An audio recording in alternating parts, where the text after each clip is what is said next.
The smell of cat litter burned my nostrils as I stood in the doorway of what my mother-in-law, Regina Montgomery, called the auxiliary pet quarter. What it actually was, a converted storage room where she kept 12 litter boxes for her precious show cats, and where my twins, Emma and Ethan, were currently trying to lay out their sleeping bags. The guest rooms are being renovated, Regina had announced when we arrived for what was supposed to be a weekend stay during our house's fumigation. Her lips curved into what passed for a smile. This is the only space available, unless you prefer a hotel? She knew very well we couldn't afford a hotel, or rather, she thought we couldn't. My late husband Michael's struggling teacher wife wasn't supposed to have the means for anything beyond basic necessities.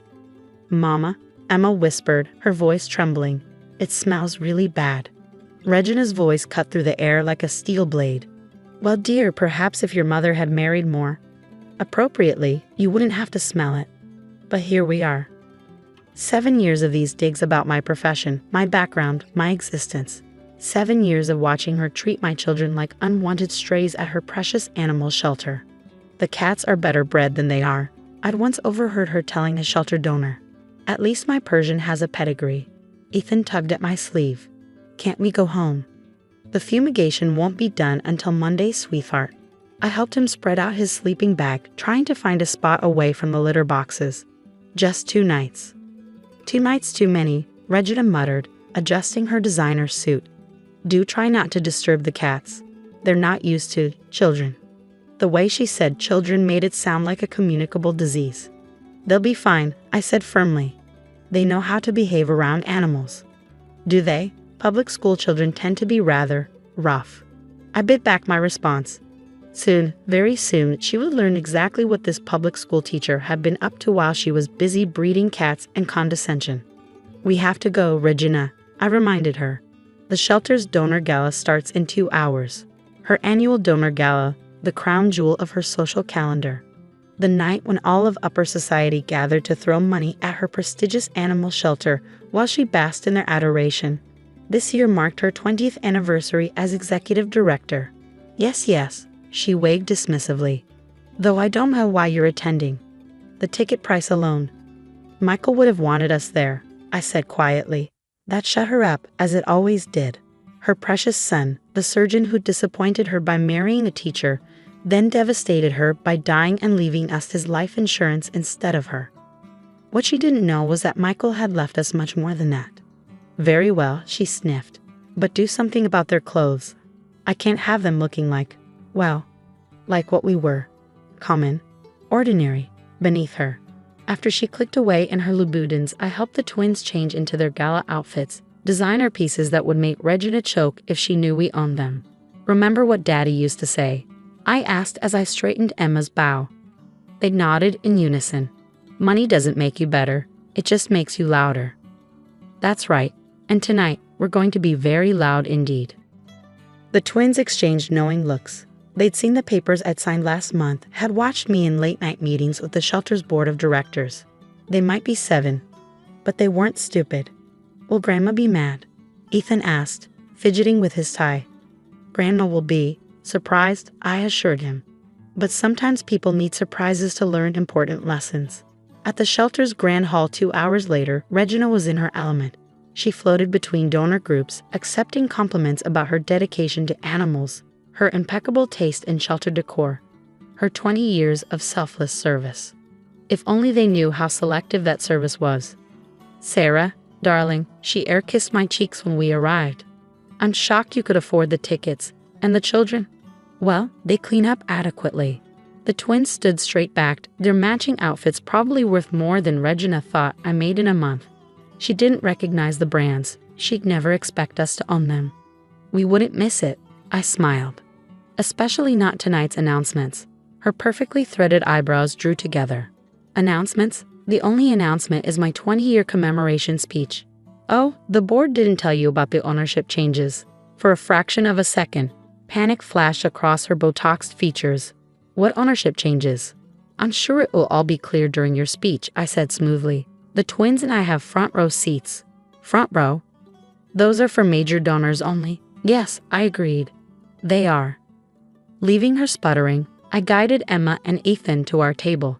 directly in front of the podium where Regina would soon deliver her speech.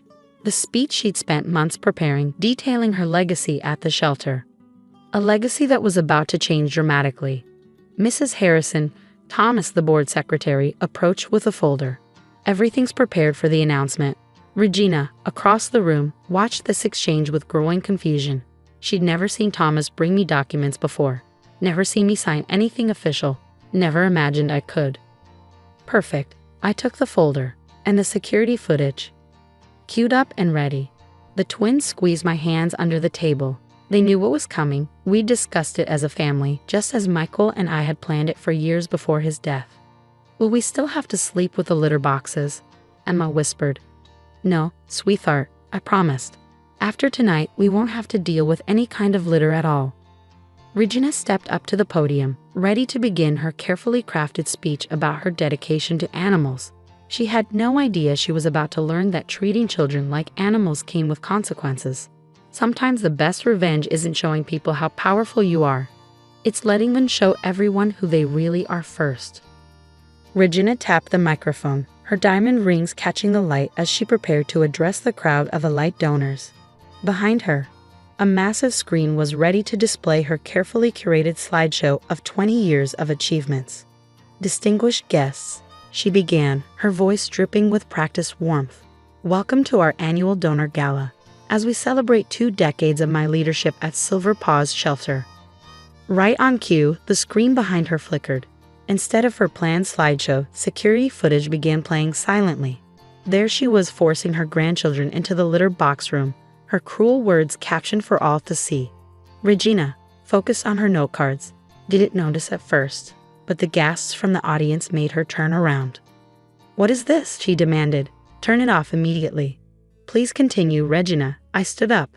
Tell us more about your dedication to preventing cruelty.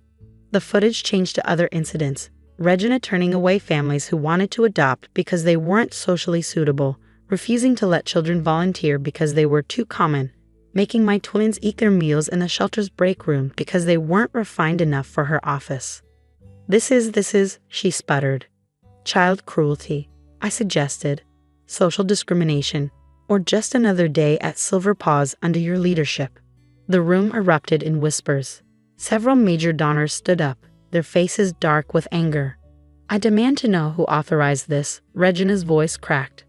That would be me. I walked to the podium, the new owner of Silver Paws Shelter. The silence that followed was deafening. Regina's face went through several interesting shades of pale. Impossible, she breathed. You're nothing. A teacher Michael married against my wishes. A teacher who helped her husband invest very wisely, I corrected. While you were breeding cats, Regina, Michael and I were breeding something far more valuable. A plan to make this shelter truly serve all animals and all people. Michael would never. Michael did. Every investment, every board appointment, every detail was planned before his death. He just hoped you'd learn compassion on your own first. The twins joined me at the podium, standing tall despite the room's attention. Emma spoke first, her voice clear and strong. Daddy said helping animals means helping everyone who loves them, not just rich people.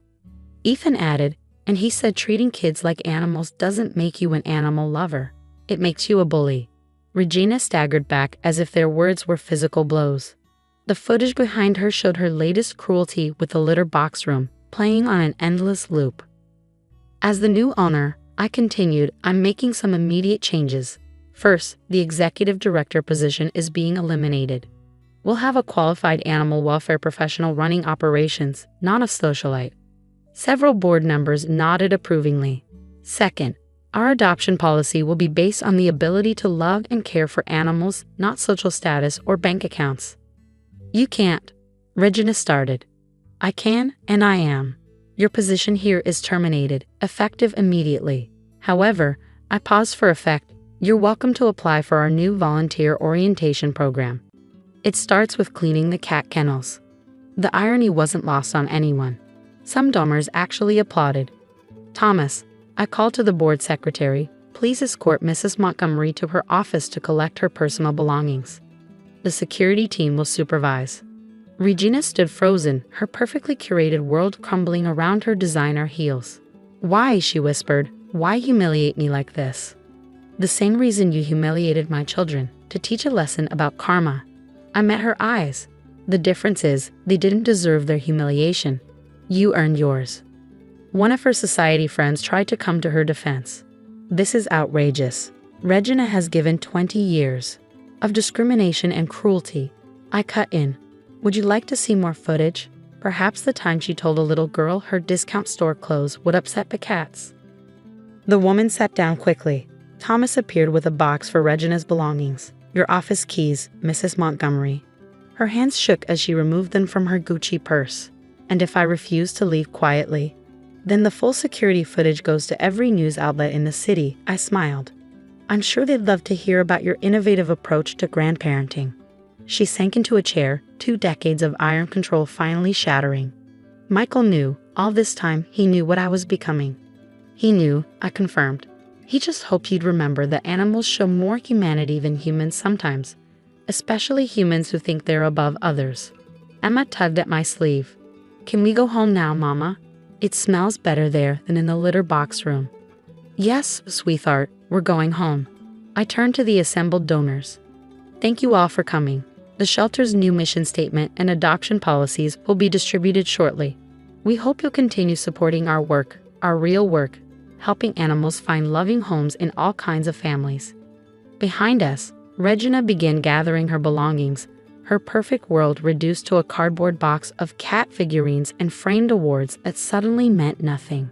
Sometimes the best lessons about humanity come from those we treat as less than human. As we left, Ethan looked back at his grandmother. Would she be okay, Mama?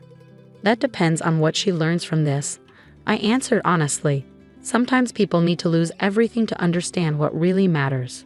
The transformation of both Silver Paws and Regina Montgomery over the next 6 months surprised everyone, though not in the way anyone expected. At first, Regina retreated to her mansion, emerging only to attend charity events where she played the role of the wronged philanthropist.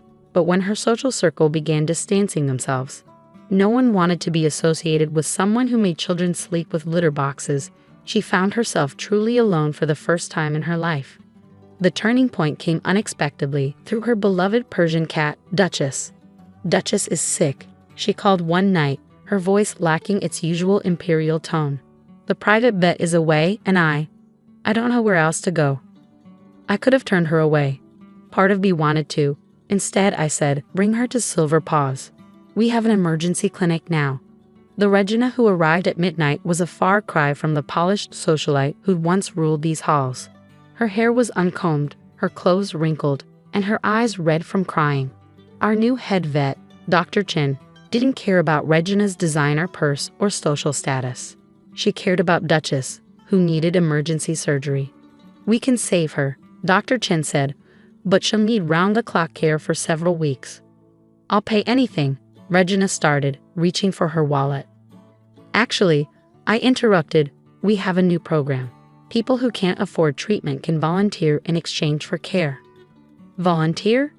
She looked around the shelter she'd once ruled, now transformed into a warm, welcoming space where families of all backgrounds came to adopt. You mean, work here? Clean cages, feed animals, whatever's needed.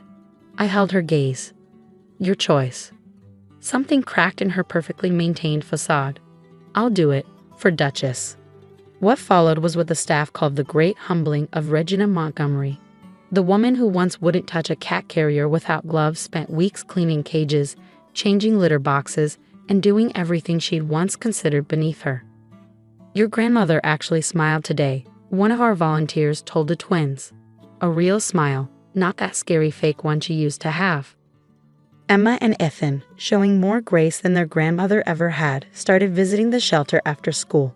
They'd sit with the cats, helping socialize the shy ones, while Regina worked nearby. One day, I overheard Emma ask her, "Why did you hate us so much, Grandma?" Regina stopped cleaning, her hands trembling on the cage door. I didn't hate you, sweetheart. I hated myself. I hated that your father chose a different life than what I'd planned. I hated that he was happy without all the things I thought were important. Like fancy cats? Ethan asked. Like everything fancy. She smiled sadly. I forgot what really matters. And now?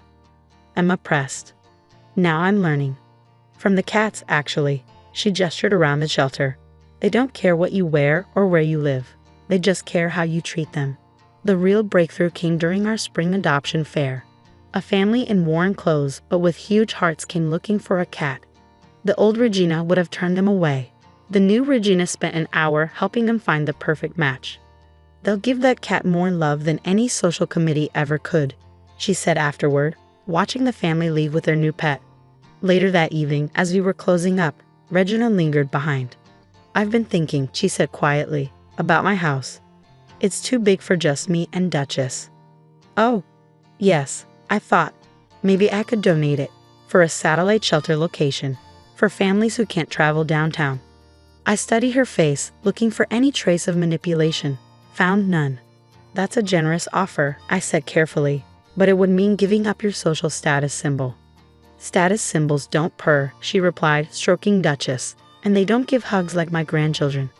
The twins, who'd been pretending not to listen, launched themselves at their grandmother.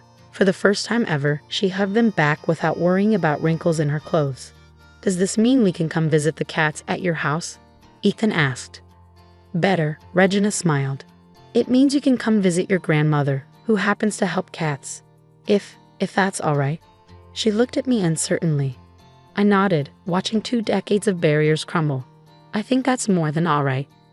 As we locked up that night, Emma observed, Daddy would be happy now, wouldn't he? Yes, I agreed, watching Regina walk to her car with a cat carrier in one hand and her designer purse holding cat food in the other. Sometimes people need to lose their crown to find their heart. The shelter's lights dimmed behind us. But for once, the future looked brighter than ever.